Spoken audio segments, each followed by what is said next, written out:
Hi viewers, today we are going to discuss about benign prostatic hyperplasia. This is a handwritten tutorial on benign prostatic hyperplasia. I am going to discuss benign prostatic hyperplasia under the following headings: anatomy, what is benign prostatic hyperplasia, pathogenicity and etiology, morphology under gross and microscopic picture, clinical features and complications. Here is the anatomy of the gland. This is the fibromuscular stroma, this is the urethra, peripheral zone and the transitional zone. It consists of the anterior lobe, posterior lobe and two lateral lobes, and the urethra in between the anterior and posterior lobes. Now, what is BPH? BPH in benign prostatic hyperplasia, there is hyperplasia of both stromal and epithelial cells, which form a fairly large discrete nodules in the periurethral region of the prostate.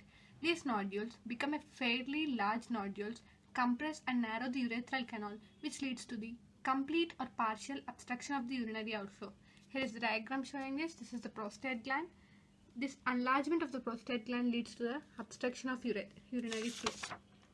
Now, etiology and pathogenesis, as depicted already, there is increased epithelial and stromal cells in the periurethral region of the prostate. The increased epithelial component is due to the reduction in rate of cell death, and the increase in stromal cells is due to increased proliferation.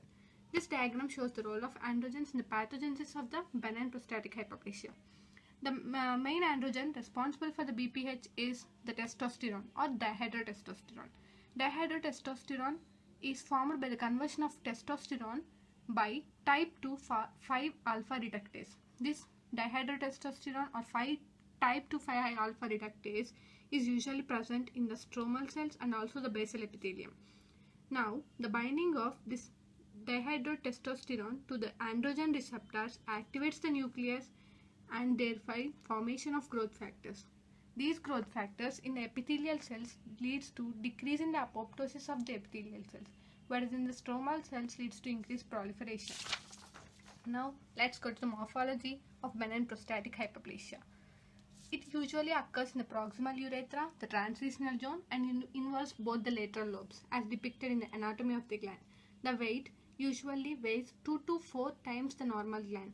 This is the diagram showing the normal gland and the benign prostatic hyperplasia gland. In benign prostatic hyperplasia, there is increased nodular formation. The nodules form fairly large nodules and compress the urethra into a slit-like structure.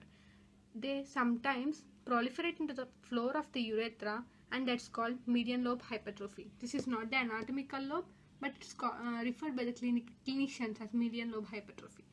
Then the cut section shows multiple nodules. Nodules vary in the color and consistency depending upon the predominant component of the gland.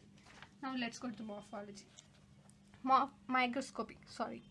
Microscopy usually consists of large number of glands. The glands are composed of 3 types of cells. That means proliferating cells, epithelial cells, stromal cells, and the smooth muscle cells. Here is the diagram of microscopy, predominantly formed by the glands. Glands consist of corpora amylaceae in the middle and papillary structures projecting into the gland and composed of large number of fibromuscular stroma. 5 types of nodules are formed in the microscopy: stromal, fibromuscular, muscular, fibroedematous, and fibromyomatous. There may be infiltration with leukocytes, necrosis, and some etc. clinical factors. The clinical features include increased urinary frequency, difficulty in urination, and retention of urine. This may be due to compression of the urethra. Complications include acute pyelonephritis, which progresses into chronic pyelonephritis, hydronephrosis, hydroureter, hypertrophy of the bladder, retention of the urine, and here is the diagram of BPH, compression of prostatic urethra. Thanking you.